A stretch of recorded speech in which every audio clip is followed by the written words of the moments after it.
tayo sa Malacanang kung saan nagbibigay ng kanyang talumpati si Pangulong Aquino. Pakinggan po natin. Ourselves and revisited programs and policies to ensure the utmost efficiency in rendering service to the Filipino people. This is the only way that the Philippines can continue on its upward trajectory and reap the benefits of the reforms that Dr. Kim cited earlier. This is the fastest way we can move towards the vision we share with the World Bank, a future of true inclusivity and equitable prosperity.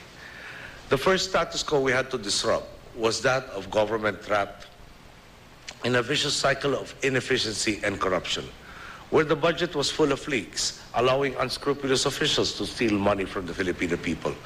After all, we share the World Bank's belief that the key to winning the war against poverty is nothing less than sustained and inclusive economic growth, and that no country has ever won the war against poverty without addressing corruption and weakness of economic institutions. As such, in 2011, we took on the task of shoring up the budget, of re-evaluating the systems and processes we had inherited in order to plug the leaks. After all, the Philippines is a country with limited resources, and we needed to ensure that all our resources were being maximized to serve the people. We embarked on a review of existing programs in order to weed out those that were not serving the country and those that were merely being used by the corrupt to line their pockets. Each and every item in the national budget came under scrutiny. For each project, we asked one question: how does this benefit the Filipino people? Doing this, however, led to reduced government spending. This, combined with the economic downturn the world was facing, led to a slowdown in economic growth. We were fully aware of the dangers of doing nothing. I am told that for every peso we spend on infrastructure, another peso of output is generated in other sectors. Imagine the billions of pesos in infrastructure that went unspent. The impact on the economy would be magnified, and that is only for the short term. We are not even considering other factors, such as the time and the fuel costs saved through improved road systems, the jobs that would be lost also in the long term, among other things. The cost of underutilizing existing resources is measured not just in pesos or percentage points. It is measured, I think more importantly, in the amount of empty stomachs, the number of jobless people, and the loss of opportunities for those in the margins. It deprives the people of benefits now and diminishes future benefits for the entire country. We had to act. We knew that if we were to bring about inclusive growth sooner rather than later, we needed to be proactive and pump prime the economy. We chose to do this through a management tool now known as the Disbursement Acceleration Program, or DAP. In July of 2011, right before my State of the Nation address, I received a progress report from each department of the executive branch. Through these reports, we discovered that, for one reason or another, there were programs and projects that were moving very slowly, if at all, while others were able to accomplish their goals much more quickly. Some agencies were able to use their budgets effectively, while other agencies were not, whether because of legitimate reasons or because we had suspended their projects to investigate leaks or anomalies. Of course, the question arose: what would happen to the funds that were not being used? What would happen to what some would term savings? Before I go on, perhaps I can clarify.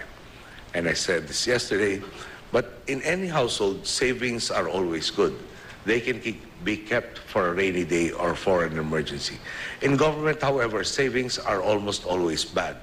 They are the equivalent of programs and projects left unfulfilled, of foregone benefits for the Filipino people. Given this, we had the decision to make. Should government be content to leave these funds idle, or should we find a way to put them to good use, to put them in service of the Filipino people? It became evident that the latter opinion or option was the only option we could consider if we wanted to stay true to our mandate. With that, I asked my cabinet what projects they would be able to implement and what they could not. We agreed that if agencies could not maximize the use of their budgets in the mid-year review, then we would allocate them to programs that would bring benefits to our people in the soonest possible time. This is precisely what we did under the Disbursement Acceleration Program. Two of the projects that were funded under DAP I spoke of yesterday: the construction of classrooms and the electrification of an additional 2,110 sitios or small communities across the archipelago over the earlier target of 4,053 sitios. Allow me to speak to you about a few more of them. Over 50% of the 144 billion released under the Disbursement Acceleration Program went to three critical agencies. First, the Bangko Sentral ng Pilipinas, or the Central Bank. Second, our Department of Public Works and Highways. And lastly, the National Housing Authority. The new Central Bank Act of 1993 mandated a 50 billion peso recapitalization for the Central Bank of the Philippines. Under the watch of then President Ramos, an initial capitalization of 10 billion pesos was provided, but a 40 billion peso deficit remained unfulfilled until my administration came into office. We filled that deficit.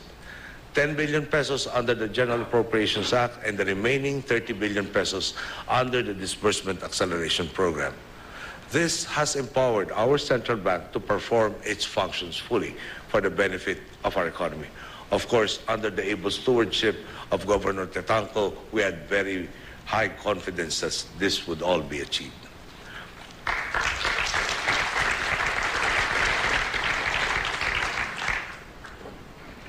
Over 33 billion went to the Department of Public Works and Highways. It was used in the construction and rehabilitation of roads, bridges, flood control projects, and other critical infrastructure across the country. This helped boost the growth and effectiveness of industry. It made it easier for tourists to reach favored destinations. It helped make the Philippines a more attractive destination to investors. This we did under DAP. Through programs implemented by the National Housing Authority, 700 homes in safe areas were provided for the former residents of North Triangle, Quezon City. 21,175 housing units were completed, with 3,742 more units still under construction for families living in danger zones in the National Capital Region. In Iloilo, families living along the Iloilo River benefited from 1,000 housing units, and a total of 2,498 housing units were also built for the uniformed personnel of the Bureau of Fire Protection and the Bureau of Jail Management and Penology. Under DAP, 11 billion pesos went to giving these Filipinos safe homes. And there were many more projects. We renovated hospitals and health centers and upgraded their equipment.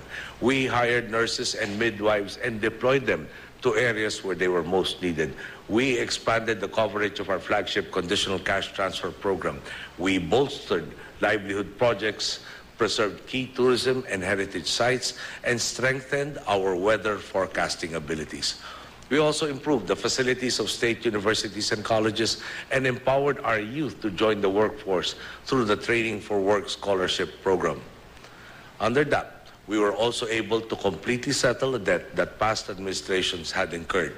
We released 3.46 billion pesos to pay the balance of unpaid GSIS or government pension premium payments. These unpaid premiums had kept almost 800,000 teaching and non-teaching personnel in the Department of Education from receiving their just benefits. Now, these personnel can receive their pensions and access the full benefits due them, including loans for their children's education. Only a minimal portion of DAP releases have any issue. And rest assured, the Commission on Audit will ensure that if there was any abuse or misuse of this fund, then those responsible will be held to account. The full details of the programs that were implemented under DAP were released last night and can be accessed to the official Gazette website, which is www.gov.ph, or can be found in this particular address. The most compelling statement that has risen above the din and clamor surrounding DAP has been this undisputed truth: DAP was good. Neither the Supreme Court nor our most vociferous critics have made statements to the contrary. In a report entitled Philippines Quarterly Update from Stability to Prosperity for All, released in March 2012, the World Bank itself stated outright that DAP contributed to economic growth. And it did so in the best way possible, funneling billions of pesos in savings back into the economy through programs that would directly and immediately redound to the benefit of the Filipino people. On top of this, it also had a positive signaling effect to the private sector. In 2011, after the slowdown, growth was only at 3.7%. After investors and businessmen saw how quickly and efficiently government moved to address this, they gained confidence to invest in the country, and the numbers do speak for themselves. In 2012, growth was at 6.8%. I have to ask, can the same effects be attributed to DAP's previous incarnations? My predecessors all had their versions of DAP, called the Reserve Control Account and, alternatively, overall savings, which were used in part to respond to the Asian financial crisis and the fiscal crisis. I should add, these former presidents also exercised the authority to transfer appropriations or savings to other branches of government and even to constitutional commissions. Perhaps we are being questioned today simply because we have been truly transparent about it. In the interest of transparency, allow me to share why DAP is perfectly legal. Let us look at the Administrative Code of 1987, specifically Book 6, Chapter 5, Section 38 of the Administrative Code, which states, and I quote, "Except as otherwise provided in the General Appropriations Act, and whenever in his judgment the public interest so requires, the President, upon notice to the head of office concerned, is authorized to suspend or otherwise stop further expenditure of funds allotted for any agency or any other expenditure authorized in the General Appropriations Act, except for personal services, appropriations used for permanent officials and employees," close quote. We did not base the legality of DAP on this provision alone. Again, same book, Chapter 5 again, Section 39 of the Administrative Code states, and again I quote, "Except as otherwise provided in the General Appropriations Act, any savings in the regular appropriations authorized in the General Appropriations Act for programs and projects of any department, office, or agency may, with the approval of the President, be used to cover a deficit in any other item of the regular appropriations," close quote.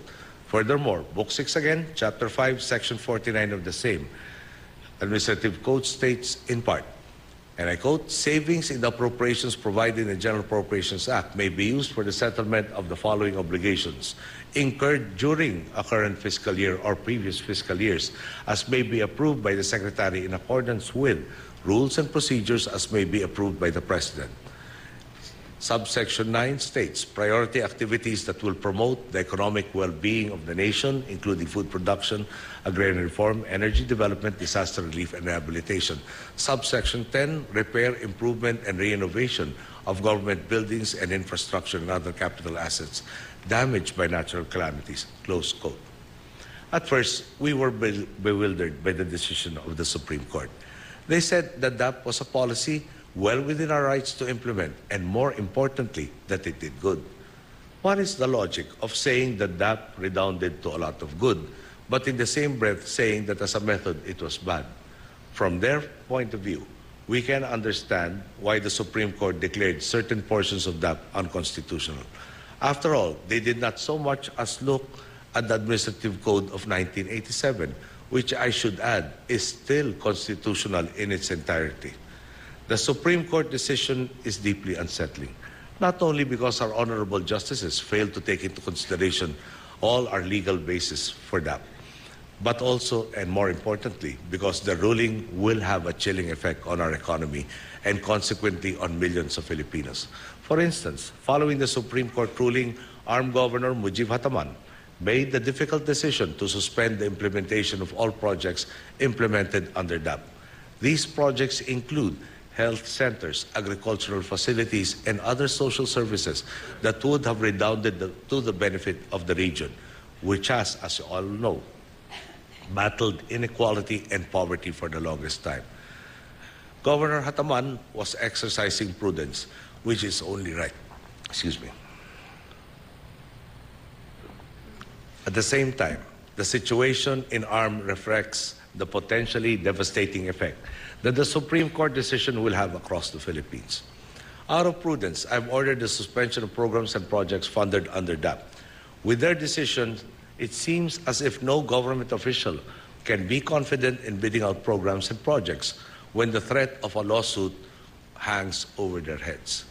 Thus, the infrastructure projects, essential social services, and other programs funded under DAP had to be suspended. Eventually, we may be able to find the funds for these projects. It would entail going to Congress and requesting for supplemental budgets, an already lengthy process that may be even extended by obstructionists and oppositionists. In the short term, the decision will have the effect of once again slowing down government spending. In the long term, it removes our flexibility to act effectively in response to changing market conditions and seize or even create opportunities in doing so. It condemns us to a spiral of inefficiency, uncertainty, and lack of confidence. This is indeed a shame. Mga kapuso, niyo po napapanood ang talumpati ni Pangulong Nonoy Aquino. Ito po yung Daylight Dialogue kasama ang ilang panauhin mula sa World Bank, kabilang na ang presidente nito, kung saan tinalakay ang Good Governance Challenge. At dito muling binanggit ng Pangulo at tinalakay ang Disbursement Acceleration Program at muli niyang ipinagtanggol ang anyay kabutihang dulot ng DAP. At dahil sabi nga niya, napakaraming proyekto at ibinida niya ang mga proyektong naging resulta ng perang ginamit mula sa Disbursement Acceleration Program. Ikinababahala raw ng Malacanang ang desisyon ng Korte Suprema na unconstitutional ang Disbursement Acceleration Program. Tinawag niya itong deeply unsettling dahil sabi niya ang Supreme Court ay failed to take into consideration yung legal basis na iprinisenta ng Malacanang at sabi rin niya na magkakaroon ito ng masamang epekto sa ating ekonomiya dahil sa ngayon ilang programa na ng gobyerno ang sinuspende nila dahil ang mga ito ay nakapailalim sa Disbursement Acceleration Program.